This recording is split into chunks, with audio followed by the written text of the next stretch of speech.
Troy was burning behind him. For Odysseus, the war was over, and home was weeks away.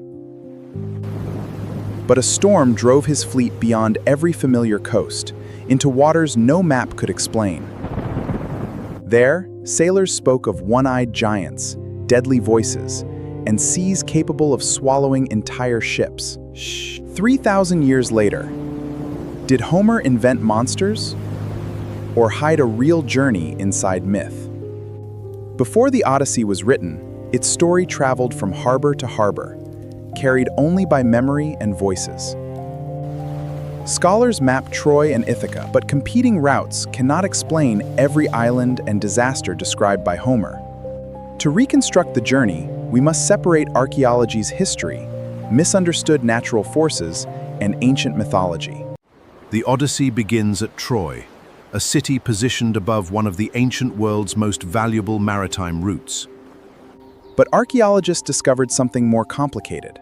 Beneath the ruins were not one Troy, but many cities built over the same hill. Some layers contained ash, shattered walls, and traces of violent destruction. This does not prove Homer's Trojan War happened exactly as described, but conflict here was historically possible. The weapons, ships, and warrior culture of Odysseus belonged to a real Mycenaean world at the end of the Bronze Age. Somewhere within the memory of that collapsing world, a city burned, and its destruction survived through generations of storytelling. From Troy to Ithaca, the route home should have taken weeks, not 10 years. Yet almost immediately, Homer's fleet was driven away from familiar waters and into a geography no modern map can fully reconstruct. The first disaster began not with a monster, but when Odysseus' men refused to leave. The Cyclones returned with reinforcements, turning a quick raid into a costly retreat. Before the fleet could recover, a storm drove the surviving ships away from their familiar route. For vessels dependent on wind and stars, several days of storm erased all direction. On this shore, strangers offered food, and the men who ate it forgot their home. Odysseus had to drag them back to the ships and bind them beneath the rowing benches. Was the lotus a narcotic, an unfamiliar fruit, or a metaphor for surrendering to comfort? No single reconstruction fits. Sicily, North Africa, and the West explain only parts of the journey. Perhaps Homer combined many sailors' stories, and one of those journeys began inside a cave.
Crossing a lard!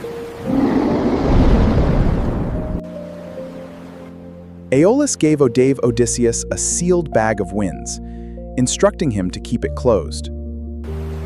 For 9 days they sailed home. Ithaca appeared, but exhaustion overcame Odysseus. Believing it held treasure, the sailors opened the bag, releasing violent winds. Later, the fleet entered an enclosed harbor that seemed calm and safe. It was a trap, Attackers on cliffs destroyed the ships, sparing only Odysseus. Cut the rope! Row hard, men! An ambush from high ground made these human defenders appear like giants. To find his way home, Odysseus had to journey into the underworld.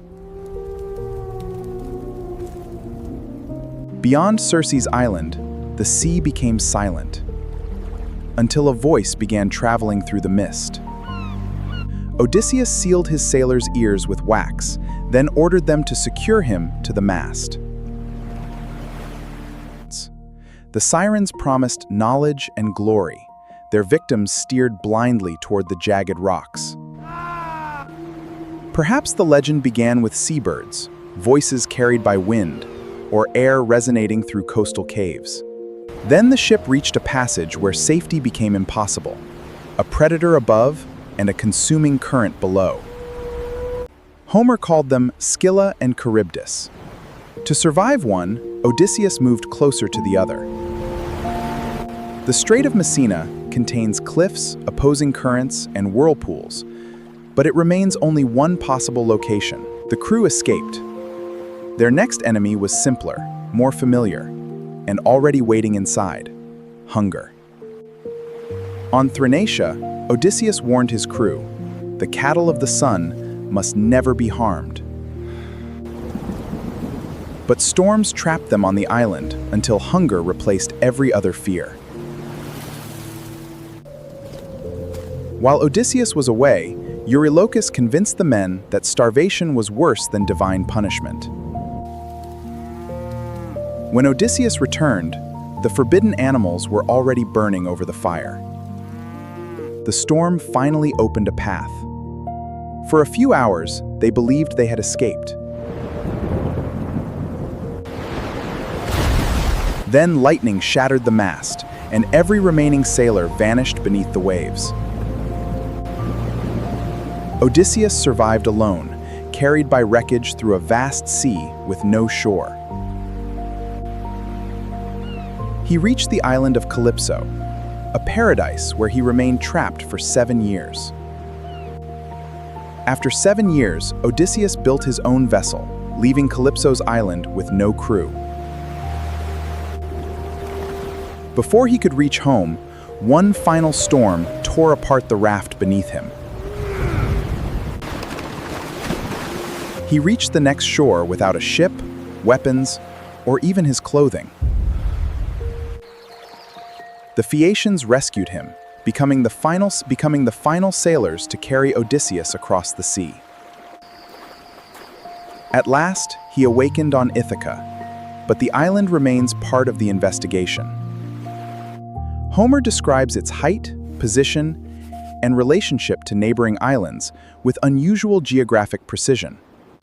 Some details match modern Ithaca, but none provides direct evidence of Odysseus. The king finally returned as a stranger, entering a home that no longer belonged to him.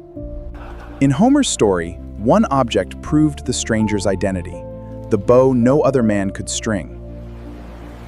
Odysseus had returned.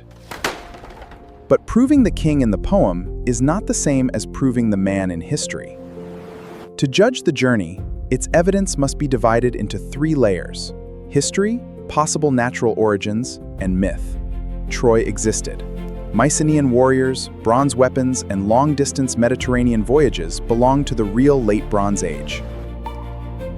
Fossils, volcanoes, strange acoustics, and violent currents may explain how parts of the legend began. But giants, divine curses, and transformations remain elements of a story that archaeology cannot verify. And no proposed route can connect every encounter without creating new geographic contradictions.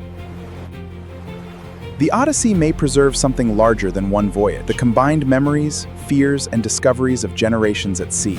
After nearly 3,000 years, no map can trace every step of Odysseus' voyage.